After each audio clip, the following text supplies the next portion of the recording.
Hi ಎಲ್ರಿಗೂ ನಮಸ್ಕಾರ. ನಾನಿವತ್ತು ಮರ್ಗೆಣ್ಸಿನ ಚಿಪ್ಸ್ನ ಮಾಡ್ತಾಯಿದ್ದೀನಿ. ನಾನು ಆಲ್ರೆಡಿ ಕೆಲ್ಸಿನ ಗೆಡ್ಡೆದು ಪಲ್ಯನ ರೆಸಿಪಿನ ಹಾಕಿದ್ದೆ. ಈ ಮರ್ಗೆಣ್ಸು ಕೆಲ್ಸಿನ ಗೆಡ್ಡೆ ಸುವರ್ಣಗೆಡ್ಡೆ ಆಲ್ಮೋಸ್ಟ್ ಎಲ್ಲ ಒಂದೇ ಥರ ಕಾಣಿಸುತ್ತೆ, ಬಟ್ ಅದರ ಟೇಸ್ಟು ಸ್ವಲ್ಪ ಚೇಂಜ್ ಇರುತ್ತೆ, ಗಿಡನೂ ಚೇಂಜ್ ಇರುತ್ತೆ. ನಾನು ಅದಕ್ಕೆ ಇಲ್ಲಿ ಗಿಡನೂ ತೋರಿಸಿದ್ದೀನಿ. ಇನ್ನು ಈ ಮರ್ಗೆಣ್ಸಿಂದ ಸಬ್ಬಕ್ಕಿನ ತಯಾರಿ ಮಾಡ್ತಾರೆ, ಮತ್ತು ಹಪ್ಪಳ ಮಾಡ್ಕೊಂಡು ತಿನ್ಬೋದು, ಮತ್ತು ಬೇಯಿಸ್ಕೊಂಡು ತಿನ್ಬೋದು. ಬೇಯಿಸ್ಕೊಂಡೋದಕ್ಕೆ ಸ್ವೀಟ್ ಅಥವಾ ಖಾರ ನಮ್ಗೆ ಯಾವುದು ಬೇಕೋ ಆ ಥರ ಮಾಡ್ಕೊಂಡು ತಿನ್ಬೋದು. ನಂತರ ಅದರಿಂದ ದೋಸೆ, ಪಕೋಡ, ಪಲ್ಯ ಎಲ್ಲ ಮಾಡ್ಕೊಂಡು ತಿನ್ಬೋದು. ತುಂಬಾ ಟೇಸ್ಟಿಯಾಗಿರುತ್ತೆ. ನಮ್ಮನೇಲಿ ನಾವು ಇವತ್ತು ಮರ್ಗೆಣ್ಸನ್ನ ಫ್ರೆಶ್ ಆಗಿ ಸಿಕ್ಕಿದ್ರಿಂದ ಈ ಥರ ಸುಟ್ಕೊಂಡು ತಿಂತಾ ಇದ್ದೀವಿ. ಸುಟ್ಕೊಂಡು ತಿಂದರೆ ಅಂತೂ ತುಂಬಾ ಚೆನ್ನಾಗಿರುತ್ತೆ.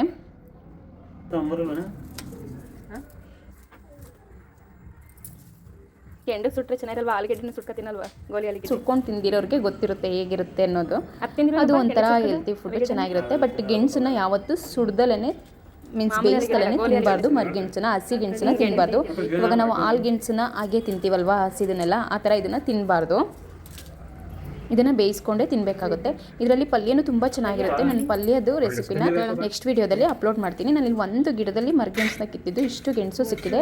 ಇದು ತುಂಬಾ ಕ್ವಾಂಟಿಟಿ ಇರುತ್ತೆ. ಒಂದು ಗಿಡ ಹಾಕ್ಕೊಂಡ್ರೆ ಇಷ್ಟೊಂದು ಗೆಣಸು ಬರುತ್ತೆ. ಬಟ್ ಇದನ್ನು ಜಾಸ್ತಿ ದಿನ ಸ್ಟೋರ್ ಮಾಡಿಟ್ಟು ತಿನ್ನೋಕ್ಕಾಗಲ್ಲ.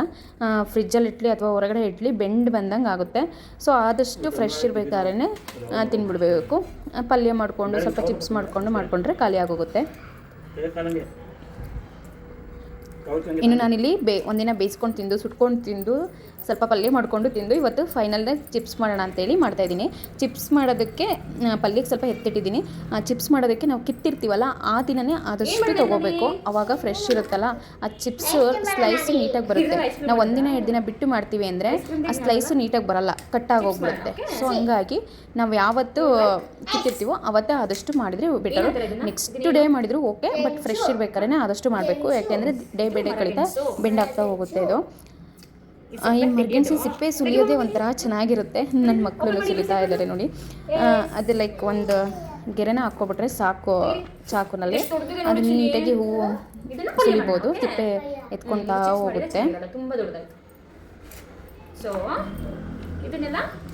ಇನ್ನು ಇದನ್ನು ಹಸಿ ಗೆಣಸನ್ನ ತಿನ್ನಬಾರ್ದು, ಬೇಯಿಸ್ಕೊಂಡೇ ತಿನ್ನಬೇಕಾಗುತ್ತೆ.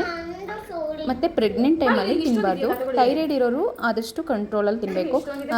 ಆಲ್ಮೋಸ್ಟ್ ಎಲ್ರಿಗೂ ಗೊತ್ತಿರುತ್ತೆ, ಥೈರಾಯ್ಡ್ ಇದ್ದರೆ ಈ ಗೆಣಸು, ಈ ಥರ ಭೂಮಿ ಒಳಗಡೆ ಬರೋ ಅಂಥ ವೆಜಿಟೇಬಲ್ಸ್ನ ಆದಷ್ಟು ಅವಾಯ್ಡ್ ಮಾಡಬೇಕಂತ, ಗೆಣಸು, ಆಲೂಗೆಡ್ಡೆ ಈ ಥರದ್ದೆಲ್ಲ. ಸೊ ಹಂಗಾಗಿ ಸ್ವಲ್ಪ ತಿಂದರೆ ಏನೂ ಆಗಲ್ಲ, ತುಂಬ ಅತಿಯಾಗಿ ತಿನ್ನಬಾರ್ದು.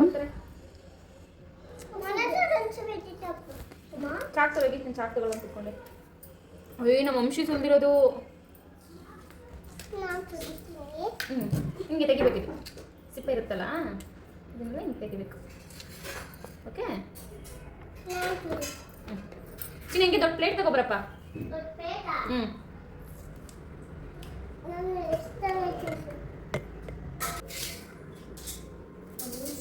ಒಬ್ಬ ಏನು ಕಷ್ಟಪಟ್ಟು ಸುಲಿತಾ ಇದೆ ಕಂದ. ಅಂಶಿ ಸುಲಿದ್ರಾ? ಸುಲಿತಿದ್ದೀರಾ? ಏನದು? ಹಾಂ ತರಕಾರಿನ ಸಿಪ್ಪೆನ ಏನು ತರಕಾರಿ ಈಸಿಯಾಗಿ ತೆಗಿಬೋದು ನೋಡಿ. ನನ್ನ ಮಗಳೇನೆ ತೆಗಿತಾ ಇದ್ದಾಳೆ. ಎಂತದು? ಮರ ಗೆಣಸು, ಮರ ಗೆಣಸು. ಉಪ್ಪ ಫೈನಲಿ ಒಂದು ಸುಲಿದ್ಬಿಟ್ರಿ. ಫೈನಲಿ ಸುಲಿದ್ಬಿಟ್ರಾ? ನಾನು ಸುಲಿಲ್ಲ. ಯಾಕೆ ಸುಸ್ತಾಯ್ತಾ ನಿಮಗೆ?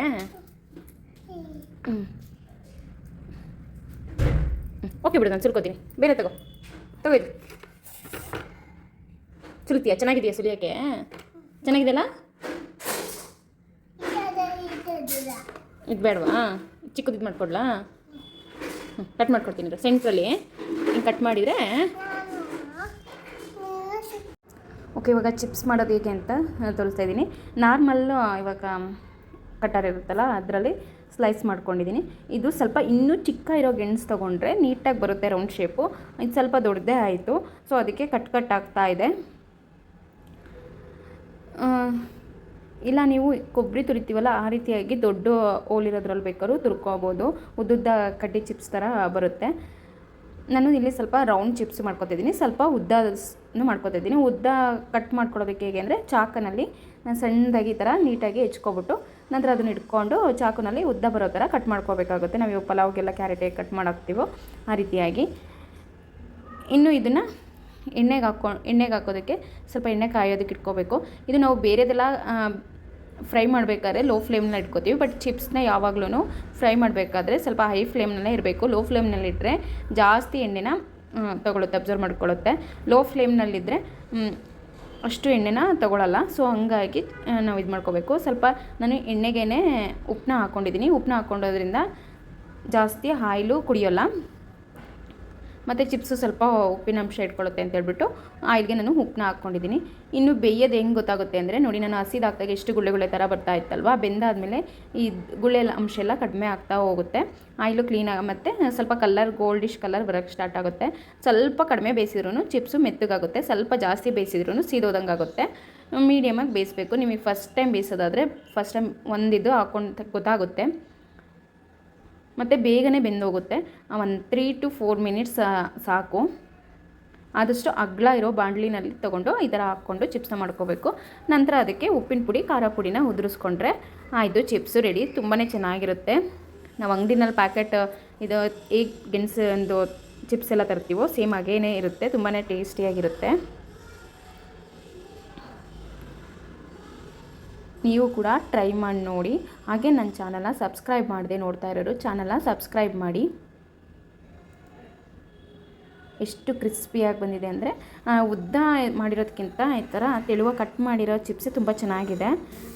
ಈ ಮರ್ಗೆಣ್ಸು ತುಂಬ ಹೆಚ್ಚಾಗಿದ್ದಾಗ ಈ ಥರ ಸ್ಲೈಡ್ಸ್ ಆಗಿ ಕಟ್ ಮಾಡಿ ಇಟ್ಕೊಂಡು ಅದನ್ನು ಒಣಗಿಸಿ ನಮಗೆ ಬೇಕಾದಾಗ ಹಪ್ಪಳ ಥರ ಬೇಕಾದ್ರೆ ಎಣ್ಣೆಗೆ ಹಾಕ್ಕೊಂಡು ಈ ಥರ ಉಪ್ಪು ಖಾರನ ಉದುರಿಸ್ಕೊಂಡು ಮಾಡ್ಬೋದು. ನಾನು ಅದನ್ನು ನೆಕ್ಸ್ಟ್ ವೀಡಿಯೋದಲ್ಲಿ ಮತ್ತೆ ಮರ್ಗೆಣ್ಸು ಸಿಕ್ಕಿದಾಗ ತೋರಿಸ್ತೀನಿ.